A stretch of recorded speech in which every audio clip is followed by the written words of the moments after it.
adventure into the arcades of June 1979.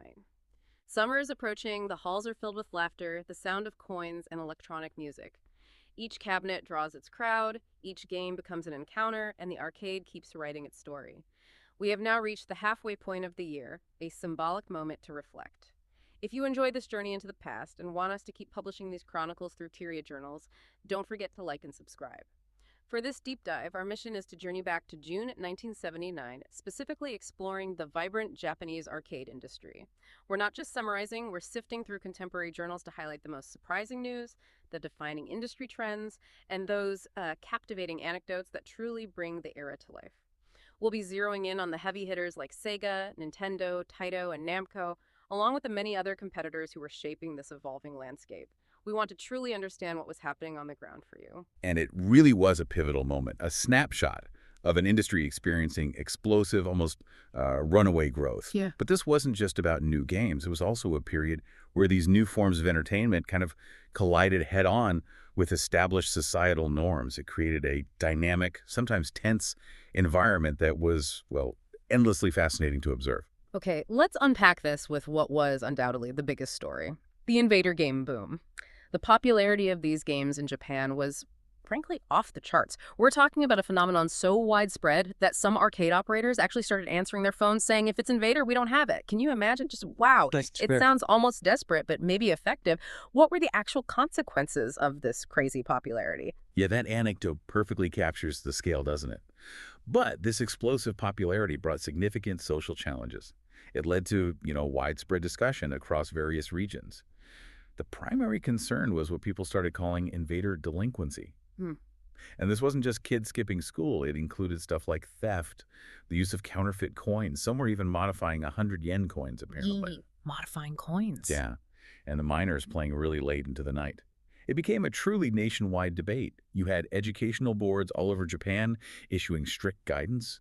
Shiga and Osaka prefectures, for instance, enacted an outright prohibition of entry for students. An outright ban? Yeah, even high schoolers.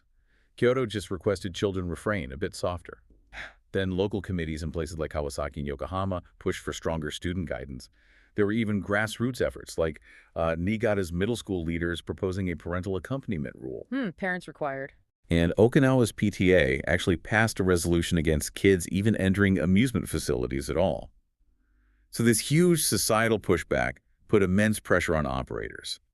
The industry's growth was clearly clashing with public concern about kids. That sounds like a ton of pressure. How did the industry react? Did they try to get ahead of it with self-regulation, or was it more chaotic? Oh, they definitely tried to self-regulate. The All Japan Amusement Association, the JAA, responded pretty quickly. They decided on self-regulation measures on June 7th. The core rules for operators were pretty clear. Parental accompaniment for elementary and middle schoolers, and a strict ban on minors entering game centers late at night, specifically after 11 p.m. Okay, 11 p.m. cutoff. Right. And some areas, like Ishikawa Prefecture, were already doing this sort of thing, operator-led self-regulation. The police there apparently welcomed it. Fukui Prefecture's Education Committee also enforced a prohibition of entry. So, yeah, there was a real attempt by the industry to address things proactively. But was it working? This self-regulation sounds good on paper, but enforcing it must have been tough. Well, that's the thing. A police survey from the previous year, which was reported in June '79, revealed a huge enforcement gap. It found that nearly 70% of businesses were still letting minors in after 11 p.m. 70%? Wow. Despite the rules. Exactly, 70%. So this failure to enforce their own standards really risked damaging the industry's public image. It was basically creating what people called an unsuitable environment for youth. Yeah, I can see that. And that wasn't the only headache. The JAA's AM section, which was led by Namco's Nakamura at the time, they also had to deal with rampant imitation issues. Copycat games. The copy problem. Yeah. Always an issue in booming tech. Right. They took a strong stance. Imitation is bad, trying to protect intellectual property, which was, a huge deal in such a fast-moving, high-profit market. And then on top of that, the Ministry of International Trade and Industry, MIT, chimed in. They pointed out that while demand for amusement machines was sky high, a lot of products were actually failing compliance tests. Compliance tests, like safety or electrical standards. Exactly. It was causing delays in getting official certification. So MIT urged manufacturers to submit products that were actually ready for testing. It highlighted a quality control issue as well. So challenges on multiple fronts. Social pressure, enforcement issues, copying, even quality control. And amidst all this, the industry structure itself was changing. Yeah, absolutely. We saw organizational shifts, Mm. too. The All Japan Single Location Council, ASL, they mostly focused on metal games. Okay. They officially dissolved at the end of April. Okay. And there was talk of a new organization, JRA, being explored, which clearly reflected the massive expansion of TV games and how the industry landscape was shifting. Right, metal games maybe taking a back seat to video. Precisely. It was a Yep. period of really intense evolution, not just the games, but how the business itself was trying to organize and, well, keep up. Okay, so while society and the industry were grappling with all that, Yep. what about the actual arcade wars? The competition, let's look at the financials in the new games. How are the big players doing financially? Was everyone riding the wave? It was actually a bit of a mixed bag, which is interesting. Namco showed really strong growth. Their May settlement reported something like a 36% increase. Pretty solid. Yeah. But Taito and Sammy actually saw slight profit decreases in their April and May settlements. Huh. Even with the boom? Yeah. Meiji-Took Shukogyo showed steady growth, which is good. But Toyo Amusement Machine also had a slight profit dip. So it shows you, even in a booming market, success wasn't guaranteed for everyone. Competition was fierce. Definitely. And Taito's strategy was fascinating. They really committed to easy to understand, easy to play games. That was their idea group philosophy. Yep. Their lineup included Trident System 9 and Space Invaders Deluxe. Right, the color version. Was it just color or more? Different content, too, apparently. Not just a palette swap. They even offered dual units, like the Sega Special Dual Game Stand with Head-On and Space Attack. 2 games in 1 cabinet. Smart. Yeah, or the Sega Triple Attack Table type with 3 Space War games. Yeah. Trying to offer value. But as we mentioned, costs were rising. Electronic components got more expensive. Taito had to raise prices for Space Invader models. The upright hit 640,000 yen. Wow, that's a serious investment for an operator back then. No kidding. High stakes, rising costs. A tough market even when booming. And Sega was obviously a major force, too. What were they bringing out? You mentioned Head-On earlier. What made that one unique? Head-On was pretty cool, actually. It was a cart chase game, but in a maze. You had to clear dots, like Pac-Man later, while avoiding these computer-controlled cars coming right at you. Okay, sounds frantic. It was. Required quick reflexes. Sega also launched Space Fever, which was a color space shooter with 3 different game mechanics, and Space Stranger 3D Saturn, another space fighter, 3 ship types, plus Castle Take, a color brick breaker, and the Driver, a dedicated driving machine. So they were definitely pushing for variety beyond just Invader clones. Makes sense. And Nintendo, they were in the mix, too, expanding their arcade presence. Absolutely. Nintendo brought out Color Space Fever. Yeah.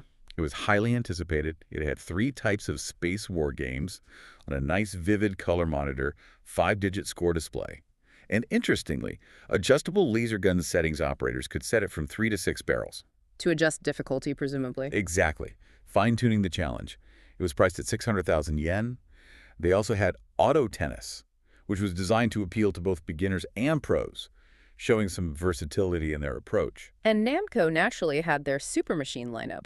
What were the highlights there? Namco didn't hold back, yeah.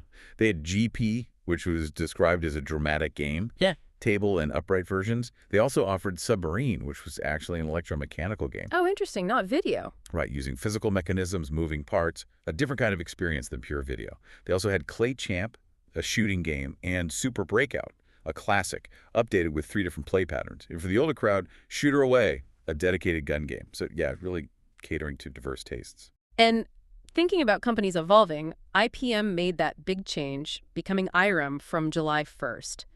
What were they launching under the new name? That was a significant move. Under the IREM banner, they launched the PT Mahjong Game DX.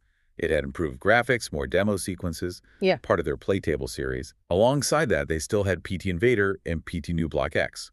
So updating existing lines while establishing the new brand. Universal was another interesting one. Unique games. And they seemed focused on player engagement. Yeah, Universal had some distinct stuff. Cosmic Monster 2 had a unique alien design, lever-operated, in color. They also offered Invader Defender, an anti-theft device. Ah, a sign of the times with the delinquency concerns. Exactly. And Space Block, a block game with a 4-digit score. But what's really cool, I think, is that Universal organized these major tournaments for games like Scratch and Cosmic Monster 2, offering big prizes like trips to Hawaii and the U.S. West Coast. Wow, serious prizes. Yes, it really shows they were trying to build a community, foster loyalty, smart move in that competitive climate. And it wasn't just the big names, right? There was this whole ecosystem of other companies innovating. Oh, absolutely. Yeah. You had companies like Sigma introducing new metal games like TV Poker, aimed at high performance, high profit. Nippon Parley Electronics launched the Southern Cross, an invader type, but with two main weapons. They even offered product rentals. Rentals, interesting business model. Yeah. Then Bonanza Enterprises focused on practical stuff. Multi-type metal changers, 1,000 yen bill changers, and Toei Tokunsha offered top score displays for invader games, plus a device to stop electronic lighters from messing up the games. Wait, electronic lighters could crash the games? Apparently, Yeah. a very specific real-world problem they solved. Plus, Nippon Busan had Target Line. Tekken announced new machines. Nichiren Kogyo even made kids' rides. Just a huge amount of activity across the board. Let's get that boots on the ground view you mentioned. What was it like running an arcade in, say, Kyobashi, Osaka back then? Well, we have accounts from managers there. One from Casino Night literally called it an invader war. Said nearly 10 new game centers opened in his area in just 3 months. 10 centers in 3 months. That's insane competition. Totally. And managers had mixed feelings. They acknowledged the boom, sure, but some wish children would go home quickly. Mm-hmm. They also noted an influx of what they called undesirable operators coming over from the pachinko industry. Ah, the pachinko connection. A bit of a culture clash, maybe? Seems like it. Highlighting some tension within the entertainment sector itself. And what about that 24-hour arcade? That sounds wild. Right, the Superman arcade. They ran 24 hours, but cleverly partitioned it. It was Gameland from 9 a.m. to 5 p.m., catering to, maybe students or daytime players.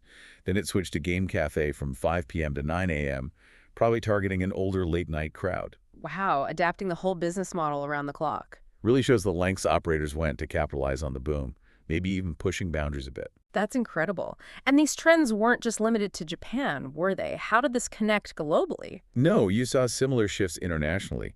An AMOA survey in the U.S., that's the Amusement and Music Operators Association, showed amusement game income rising while jukebox income fell. Just like in Japan. Exactly. The International Coin Machine Trade Show in New York confirmed it. Lots of new TV games, a clear move away from older coin-op machines towards video. Even in Italy, the Milan Fair showcased new TV games like Getaway DX and Video Pinball. And significantly, Taito was already licensing games like Nürburgring Road Champion for production in Italy. So early international licensing deals were already happening. Yeah, showing how fast these games were crossing borders and finding a global audience. And Japanese companies were actively becoming more international too. Definitely. We found that 20 Japanese companies had already joined IAAPA, the International Association of Amusement Parks and Attractions. 20 companies already. That's significant integration. It is. And to boost that connection, an AMOA and IAAPA tour was planned for Japanese operators later that year in November. Visits to major shows, Disneyland, Las Vegas, Knott's Berry Farm. So a real effort to learn from and network with the international scene. Absolutely, emphasizing how important that global perspective was becoming. And just as this new world was booming, an older one was fading. Yeah, a poignant footnote almost. Mhm. Tamagawa Yuan Park, an amusement park that had been around for over 50 years. It closed on June 3rd to be replaced by tennis courts. Wow. End of an era. It really encapsulates how quickly the entertainment landscape was shifting, even back then. Different forms of leisure competing for attention. Well, that really wraps up our deep dive into the arcades of June 1979. What an incredible, dynamic period, a time of just explosive creativity, fierce competition, but also intense societal scrutiny for this new form of entertainment. Absolutely. The arcades of June 1979 showed us an industry really grappling with its own runaway success, grappling with the social impact of new technology and the difficulties of trying to regulate itself from within, which leaves us with a question for you, the listener, to think about. In our modern digital world, with its even faster pace of innovation and its own unique social effects, how much have we truly learned from these early lessons about balancing technological leaps with societal well-being?